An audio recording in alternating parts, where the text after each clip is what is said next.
Magandang hapon mga kababayan.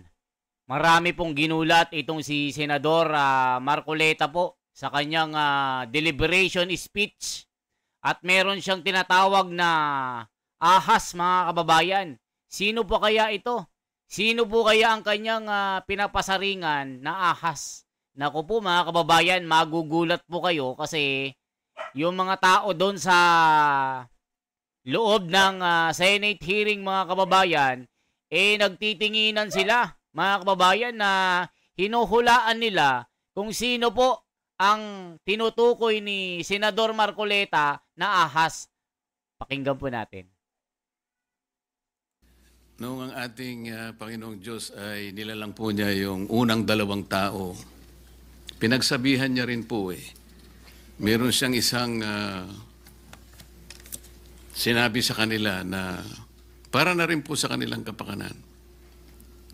Ang sabi po niya, kayong dalawa, lahat ng nakikita ninyo na bunga ng halamanan sa inyong paligid at lahat ng mga hayop na nakikita nyo na gumagala riyan, pwede ninyong kainin para sa inyo lahat yan. Ngunit yung natatangi na puno na nandiyon sa gitna, ay huwag ninyong gagalawin. Matatag po ang kabawalan ng ating Panginoon Diyos. Kaya lang po, meron pong isang ahas na biglang nakialam. Sabi niya dun sa babae, sinabi ba ikaw ng Panginoon Diyos na pagka kumain kayo dyan sa bunga nung nasa gitna na yun, ay kayo mamamatay? Oo, sabi ng babae. Ay, hindi totoo yun. Ang totoo niyan, pagka kumain kayo dyan, mas lalo kayong tatalino. Ito naman si babae, Mr. President. Nakinig. At nung makinig siya, pinuntahan pa niya yung asawa niya. Yun po yung kauna-unahang under desire po, Mr. President. Napakain din po yung asawa. Ano po ang ibig ko sabihin? Bakit ko po nilalahad ang pangyayaring ito? Meron na pong kapasyahan Ang dami pong gustong sumausaw, ang dami pong gustong magsabi ng kaibayong pananaw at paniniwala doon sa kapasyahan na iginagalang nating lahat. Ang ibig ko po sanang sabihin, magpakaingat-ingat naman tayo kung sino-sino na lang ang nagpapayo sa atin. Kung mapapansin po ninyo ang karamihan ng nagpapayo na yan, may pagkakatulad po silang lahat Una, lahat po sila hindi nila binasa ng kumpleto yung rules of procedures ng impeachment proceedings sa House of Representatives. Sapagkat kung binasa po nila yon, malamang hindi po ganun ang kanilang ibinubulong. Pangalawa, lahat po nung yun ay puro paborito po ng mainstream media.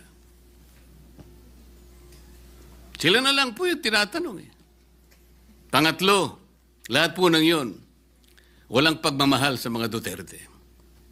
Ngayon, kung yung kalipunan po ng mga tao na yun, ang karamihan po sila, sa kanila ay nagsasabi, sila po yung mga legal luminaries.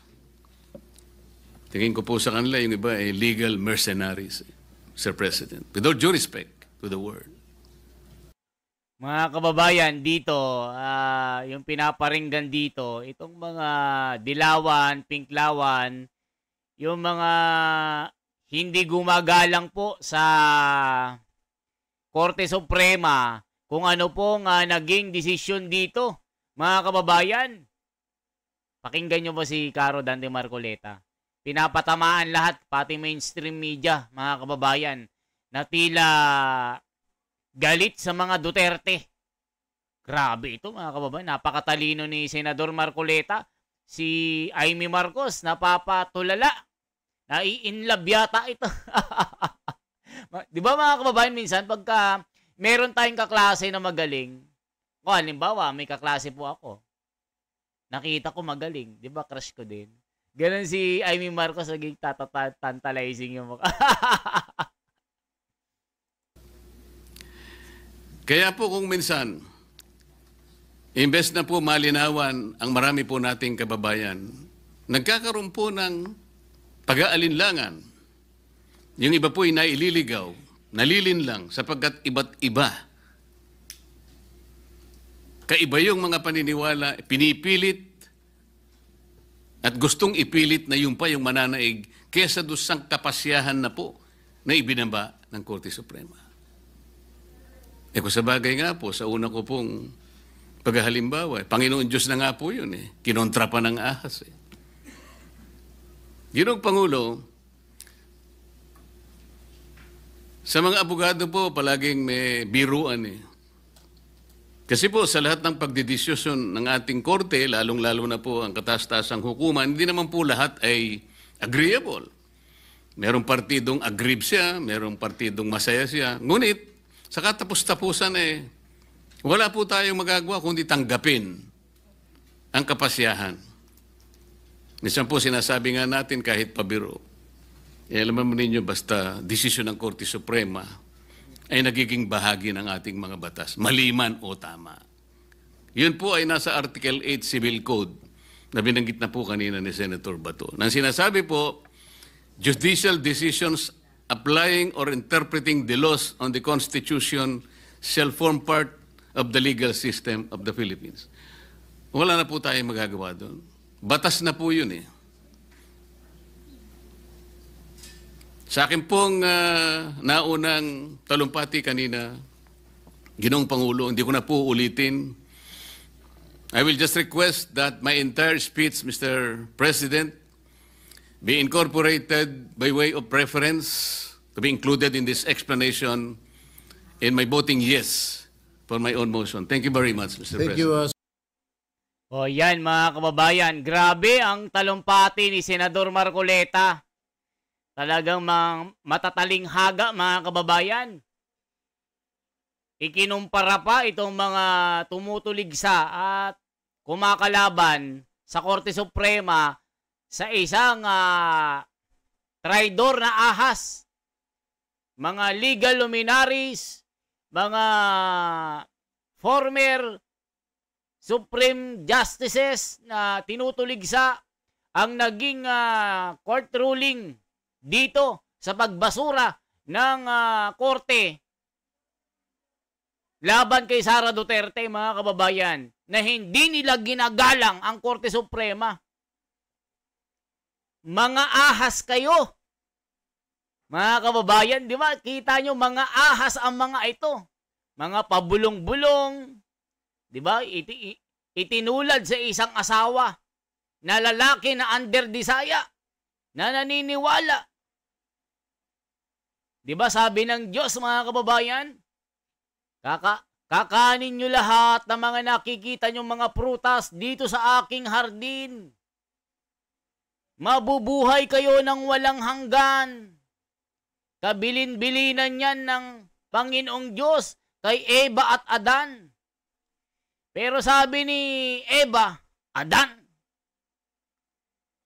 kainin natin ang prutas na pinagbabawal.